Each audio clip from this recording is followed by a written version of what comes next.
Alors maintenant, nous allons revenir en France et travailler et donc parler des climats de Bourgogne avec l'intervention de Monsieur Yves Luginbull, qui est un ingénieur agronome, un docteur en géographie, un directeur de recherche émérite au Centre national de la recherche scientifique.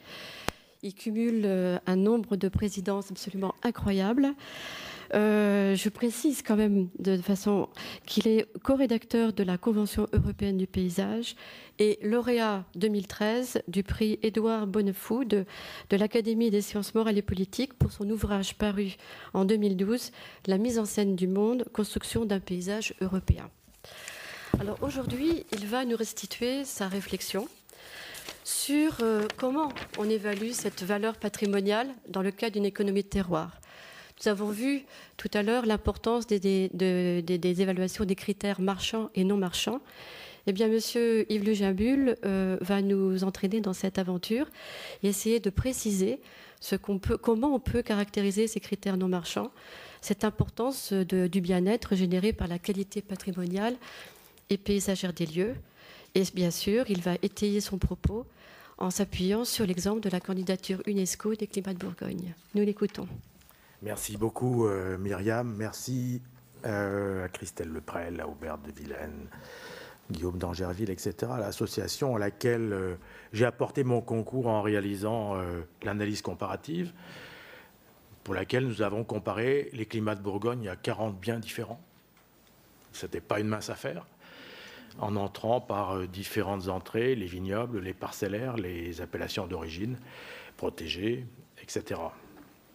Alors, je vais essayer en 3 temps d'aborder cette question de l'évaluation économique du patrimoine et du paysage, que les économistes appellent les aménités. Je voulais,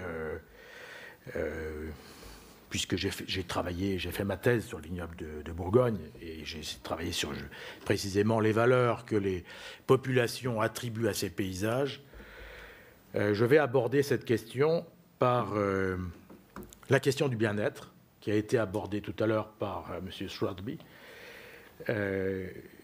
Mais avant, je voulais apporter quelques éclairages rapides à la question des économies de terroir, ou économie vivrière. C'est ce qu'on avait évoqué dans un premier temps lorsque nous avions mis en place l'idée de ce colloque il y a quelques années.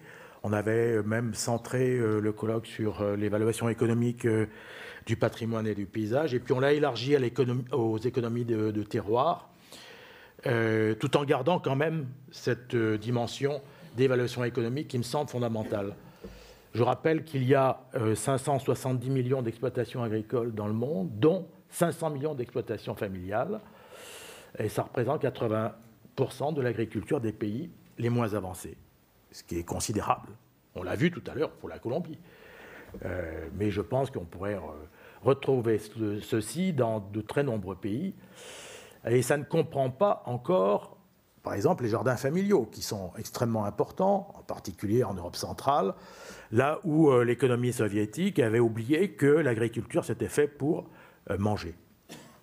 Et il a fallu que une grande partie des populations de ces pays se battent pour avoir des petits jardins et pour produire leur propre alimentation. L'intérêt de ces économies, c'est d'abord la diversité des espèces cultivées. Une grande majorité des exploitations vivrières pratiquent la polyculture-élevage et donc pratiquent aussi une grande diversité de production. La FAO estime que si on s'attaquait à ces exploitations vivrières, on ferait disparaître 30% de la biodiversité mondiale, ce qui est énorme. Bien évidemment, c'est aussi un intérêt pour l'emploi, pour la survie des populations pauvres, avec, on le sait, on en a parlé d'ailleurs hier, une grande majorité d'emplois des femmes, qui est une production qui n'est pas connectée à l'agro-industrie. Bien évidemment, toutes ces économies vivrières sont favorables au maintien des pratiques agraires anciennes en voie de disparition, mais qui en même temps sont très innovantes dans la gestion du patrimoine naturel. Voilà quelques données chiffrées. Regardez,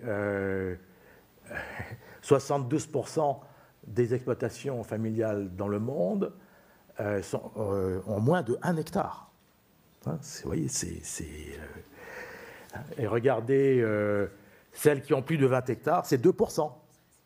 Seulement, elles occupent une place extrêmement importante dans la superficie des territoires exploités.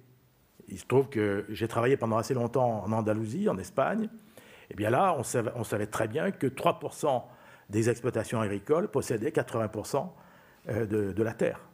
C'était les grandes familles latifondières, face à de très nombreuses petites exploitations agricoles qui possédaient très peu du territoire régional. Voilà une autre répartition, cette fois en termes de régions mondiales. Vous voyez que ces exploitations familiales représentent 35% d'exploitation de la Chine, qui est énorme. Moi, j'ai vu effectivement dans les vallées du sud de la Chine de toutes petites exploitations agricoles qui pratiquaient une agriculture extrêmement minutieuse, très soignée, avec des billons et puis des canaux d'irrigation pour la production des choux chinois, et qui allait disparaître parce que là, on allait construire une ville de 500 000 habitants en 2020. Et quand j'ai demandé à mes collègues chinois, mais il faut bien qu'ils mangent ces gens-là, ils m'ont dit, mais c'est pas grave, on va acheter des terrains en Afrique ou en Amérique du Sud. Bon, ça a été dit hier, mais je pense que on peut insister aussi sur cette question. Alors, ces économies vivrières, elles sont menacées par des menaces externes, c'est les prix agricoles qui sont bas, des coûts de production élevés, bon, on en a parlé, le foncier et l'eau qui sont accaparés par les grands groupes multinationaux, et puis l'appropriation des semences et des savoir-faire par les mêmes groupes. Si vous avez un peu de temps, allez voir sur le site de l'Institut national de la propriété intellectuelle du Pérou, et vous verrez comment ils se battent pour faire reconnaître la propriété intellectuelle des semences face à cette pression des grands groupes multinationaux. Mais il y a aussi des menaces internes. Hein, c'est les tendances à devenir des exploitations commerciales, bien évidemment, de s'insérer dans le marché. Un exode rural et d'immigration vers les villes, et puis une absorption d'un grand nombre d'exploitations par les plus performantes commercialement, par le rachat des terres, etc. Bon, on connaît ce processus, avec des difficultés d'innovation technologique. Alors évidemment, il y a la conséquence, la disparition d'un grand nombre d'exploitations vivrières, et bien sûr des menaces sur les paysages. Vous connaissez le processus d'exode vers les grandes villes avec ces métropoles gigantesques qu'on trouve un peu partout dans le monde et où les gens s'entassent dans des bidonvilles, dans des favelas, etc. et où ils ont beaucoup de mal à vivre. Je me rappelle d'un voyage que j'ai fait à Calcutta il y a bien longtemps et je suis arrivé à Calcutta dans les Sloans à 6 h du matin. Je suis sorti très vite parce que c'était insoutenable.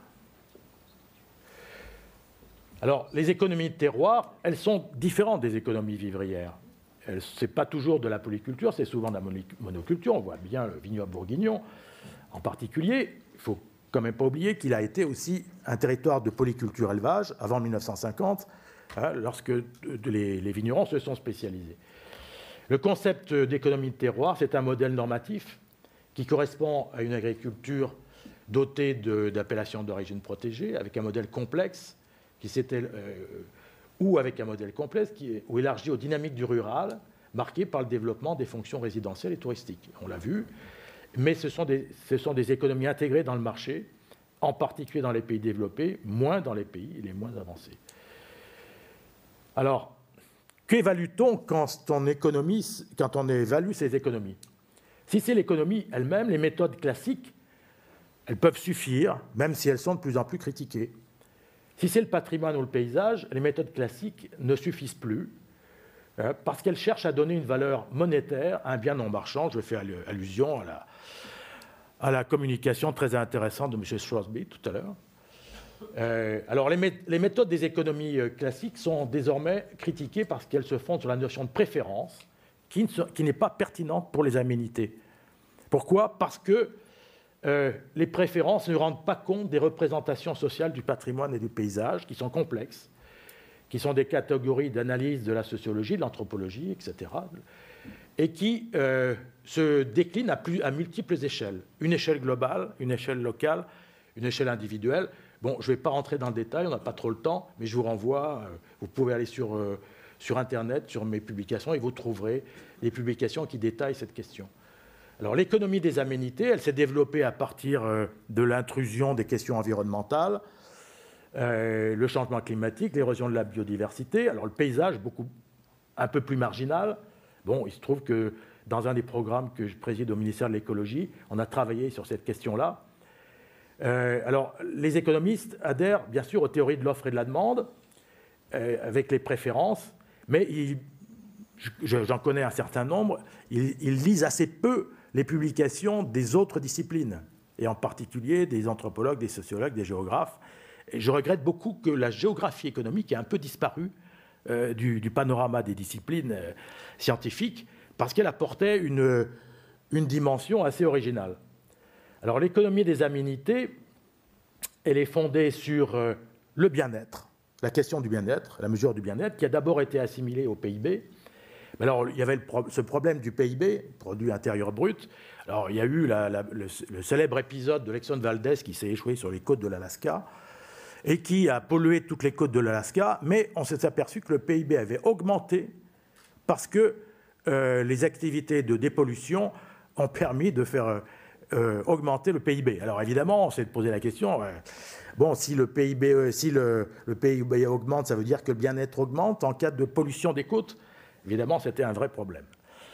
Alors, on a évolué vers d'autres méthodes. Alors, M. Schwarzby a évoqué tout à l'heure ces méthodes classiques, le consentement à payer, le coût de déplacement, les prix hédoniques, les services écosystémiques. Je ne vais pas revenir dessus. C'est des méthodes qui sont encore utilisées aujourd'hui. Et je connais d'ailleurs très bien Colin Price, qui a inventé la méthode contingente et qui se dit « Le jour où j'ai inventé cette méthode, j'aurais dû me casser une jambe ». Bon. Alors elles sont assez critiquées, et même par Joseph Stiglitz, prix Nobel d'économie, et qui a produit, vous savez sans doute, un gros rapport sur les performances économiques de la France, et que vous pouvez trouver sur Internet, avec deux autres économistes de grande renommée. Et donc, ils ont essayé, alors voilà, l'Exxon Valdez, hein, voilà, le nettoyage des côtes, vous voyez, qui a fait augmenter le PIB. Bon, alors, je ne vais pas rentrer dans le détail, c'est simplement pour évoquer toute cette question de la diversité des approches de la qualité de la vie, hein, qui se fondent sur un certain nombre de critères, la santé, on l'a évoqué tout à l'heure, l'espérance de vie, la mortalité, l'éducation, les activités personnelles, la représentation politique. Alors ça, je pense que c'est extrêmement important, hein, parce que, comme moi, j'ai passé toute ma carrière de chercheur à faire des enquêtes, j'en ai fait plus de 1000 dans ma vie en France, un peu partout en Europe. Je peux témoigner de l'exigence d'écoute des gens. Ils disent, mais les politiques ne nous écoutent pas assez. Et on voudrait bien pouvoir participer à la décision politique. Et vous savez que maintenant, ces expériences de participation se développent un peu partout en Europe. Elles viennent des États-Unis, hein, des années 60 avec John Dewey, mais elles se sont répandues un peu partout en Europe, y compris dans les pays de l'Est où l'idée du collectif était mal vue. Bon, je ne vais pas développer tout ceci, les conditions environnementales, l'insécurité, etc. Hein, voilà, de nombreux facteurs qui interviennent, notamment sur les indicateurs non monétaires, l'évaluation cognitive de l'individu, les émotions positives. Alors on commence à en parler. J'étais très étonné de voir qu'un économiste parlait des émotions positives, des sentiments comme la joie, la fierté, le plaisir, l'extase, les émotions négatives, la tristesse, l'inquiétude, la souffrance, la colère. Et je peux témoigner aussi que dans les enquêtes que je fais, eh bien, j'ai vu une énorme évolution depuis les années 90, où aujourd'hui les gens n'hésitent plus à parler de leurs émotions, de leurs sentiments. Alors je dis plutôt sentiments, plus qu'émotions, parce que émotion, c'est très utilisé par les médias, bon, et ça, ça regroupe des choses qui pourraient être beaucoup plus précises. Hein. Je suis très étonné de voir que maintenant les gens n'hésitent plus à parler de leurs sentiments et en même temps des sensations qu'ils ressentent face à un paysage, pas seulement la vue, mais ce qu'ils entendent, ce qu'ils sentent, ce qu'ils goûtent à travers les produits, comme par exemple un vin qui évoque un paysage, ou même ce qu'ils touchent avec les pieds quand ils marchent sur un sol. Ils disent qu'il y a une grande différence entre un sol d'herbe et un sol de goudron ou de cailloux, etc. Bon, je continue, hein, je vais un peu plus loin. Et donc, je pense que tous ces indices qui ont été proposés par l'économie, eh bien, comme le dit le rapport Stiglitz, ils doivent être complétés par des indicateurs non monétaires de la qualité de la vie. Hein, c'est ce que M. Sorsby a souligné tout à l'heure. Hein, je pense que c'est vers cela qu'il faut se diriger. Alors maintenant, venons-en à la question des climats de Bourgogne. Comment évaluer la valeur des climats de Bourgogne? Ben, je pense qu'on peut renverser la proposition des économistes et dire on va partir du postulat que le paysage du vignoble de Bourgogne est un produit de l'économie. Ben oui, c'est un produit de l'économie. Les dynamiques économiques font changer les paysages, les évolutions des paysages procurent du bien-être ou du mal-être aux populations concernées. Alors il y a un très bon exemple qu'on va évoquer très rapidement, les enclosures anglaises. Et donc, il s'agit maintenant d'évaluer le bien-être ou le mal-être procuré par des évolutions paysagères, elles-mêmes produites par les dynamiques économiques. Et comme ça, on pourra essayer de voir sur quel secteur économique on peut peser. Voilà les enclosures anglaises qui se sont mises en place à partir du XIIIe, mais surtout à partir du XVIIIe siècle. Alors, c'était une révolution à la fois économique et agronomique, puisque ça a été l'introduction de la culture de l'herbe, mais en même temps, l'instauration de la propriété individuelle du sol, la suppression des communaux, l'appropriation des communaux par des grands domaines, mais en même temps, ça a été la création d'un nouveau paysage avec ces enclosures, ces haies d'arbres, hein, qui séparaient, qui permettaient d'enfermer les animaux dans des prairies cultivées, où on cultivait le régras, le sainfoin, la luzerne, etc., le trèfle, et qui a fait de l'Angleterre la première puissance économique du monde. C'est d'ailleurs sur ce paysage-là que Adam Smith a élaboré sa théorie de la richesse des nations, qui a été reprise ensuite par Ricardo, et c'est même là que, ensuite, en Angleterre, dans le nord de l'Angleterre, que Karl Marx a commencé à travailler ses travaux sur le capital. Voilà la récolte du foin dans un grand domaine agricole au XVIIIe siècle. Voilà, alors maintenant, cette démarche d'évaluation économique du patrimoine, nous l'avons mis en place pour le Val-de-Loire, qui est aussi inscrit au patrimoine de l'UNESCO. Mais on pourrait tout à fait l'appliquer au climat de Bourgogne, comme la baie du Mont-Saint-Michel, etc. Moi, je voulais le faire sur la baie du Mont-Saint-Michel, mais c'est un territoire avec beaucoup de tensions sociales, beaucoup de conflits, et donc c'est un peu difficile en ce moment. J'espère que ça va s'arranger. Donc, le principe, c'est de faire le bilan des activités économiques par secteur. Les productions de biens matériels, mesurées en chiffre d'affaires, ou mieux peut-être en emplois créés ou détruits, en santé, en données touristiques, etc. On a les chiffres, on peut le faire. Un bilan en termes d'exportation et d'importation, en termes d'investissement fait dans la restauration des monuments et en mesure du bien-être par des enquêtes. Bien-être ou mal-être, bien sûr. Donc voilà les différentes phases. On peut faire un bilan des activités économiques diverses par secteur, le bilan des dynamiques paysagères, dont les édifices patrimoniaux ou non, avec une cartographie appropriée, bilan des secteurs de la santé, de l'éducation, du tourisme, etc. Et synthèse et relations avec les dynamiques paysagères, avec les facteurs de risque, les orages, la grêle, etc. Voilà. Une activité, là, c'est la vendange. Voilà, les activités commerciales proches de Dijon. Alors là, je ne détaille pas, puisque Christelle Leprel en a beaucoup parlé hier. Je trouve que c'est très intéressant de voir cette carrière de Comblanchien, qui a été très décriée pour avoir détruit une partie de la côte, mais qui en même temps sert de mobilisation sociale et de création d'un événement culturel important qui a réuni 4500 personnes. Je trouve ça extrêmement intéressant, d'autant plus que ces carrières fournissent une pierre très réputée au monde entier. Voilà les pratiques agricoles. Bon, j'insiste pas, on en a parlé hier, Jean-Pierre Garcia l'a évoqué. Voilà une cartographie que j'avais faite du vignoble en 1940, à partir de photographies aériennes. Vous voyez que le vignoble... Comment ça marche, ça ?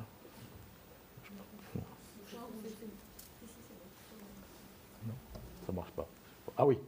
On voit que le vignoble est très parcellisé en 1940, hein, mais qu'ensuite il va se concentrer. Voilà. Hein, on voit qu'il y a un rassemblement des parcelles.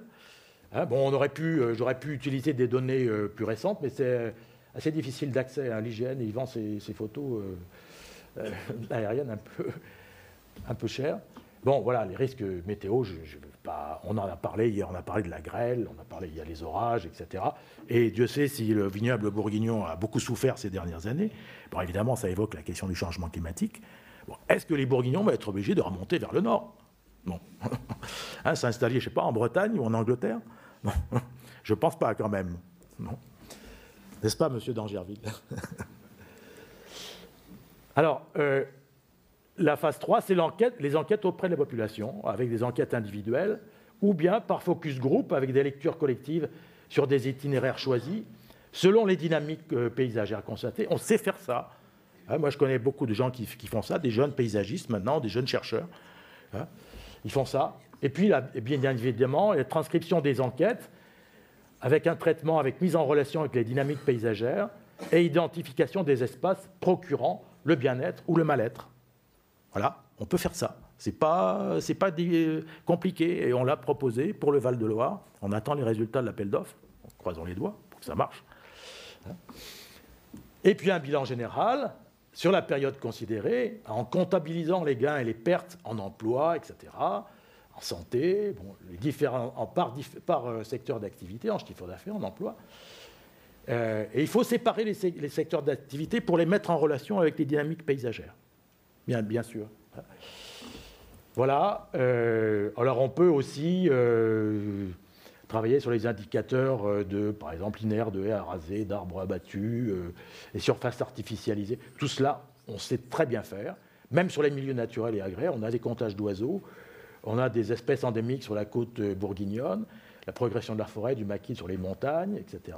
Bon, je ne vais pas... Voilà, des photographies très rapidement sur les infrastructures. La réserve naturelle de la Combe-Lavaux, bon, voilà. Bon. L'éco-curieux sur la montagne de Beaune. Je ne sais pas si tous les Bourguignons, oui, ils ont dû y aller pour colorer les œufs de Pâques. Hein, c'est ce qu'on m'a raconté. Voilà, la végétation de la montagne de Beaune, où on voit encore des traces de vignes, on la voit là, ici. Les pelouses sèches avec des espèces endémiques.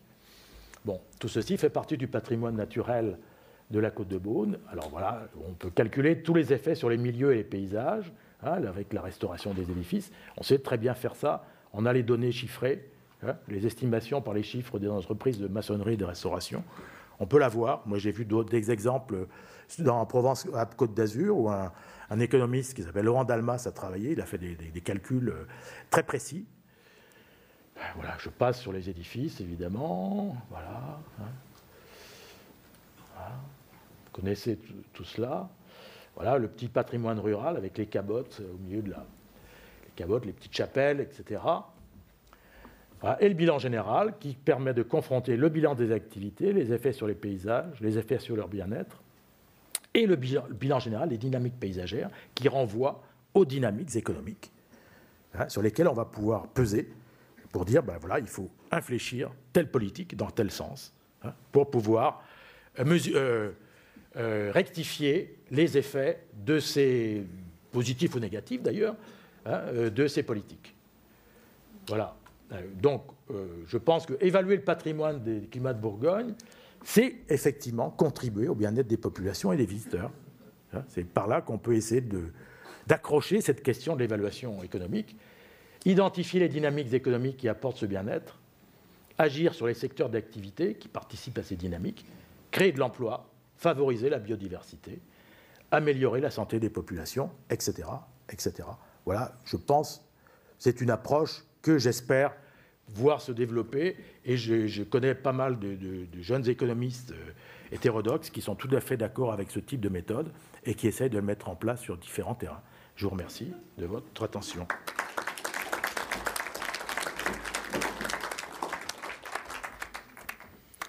Merci beaucoup à Yves Luginbull pour cette remarquable exposé de méthodes novatrices.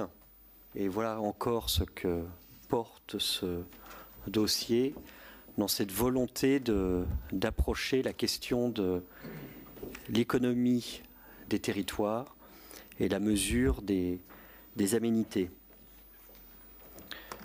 L'enjeu de cette démarche est donc de réussir progressivement à construire une méthode sans doute transposable à l'ensemble des sites, avec la recherche en fait d'une cohérence entre l'évaluation économique et les effets sur les milieux et les paysages. Donc voilà quel est l'enjeu. Et je passe la parole à Yves Luginbull. Très rapidement, ça a été dit hier, mais je pense que tous ces biens du patrimoine mondial, tous ces territoires, sont de véritables laboratoires d'expérimentation et qui peuvent servir d'exemple pour l'ensemble du territoire national. Et pardon, dans tous les pays du monde. Donc c'est pour ça que c'est très important de mettre en place ces expérimentations pour ensuite pouvoir les diffuser partout. Merci, excusez-moi. Très convaincu par ces derniers mots. Merci beaucoup à Yves Luginbull.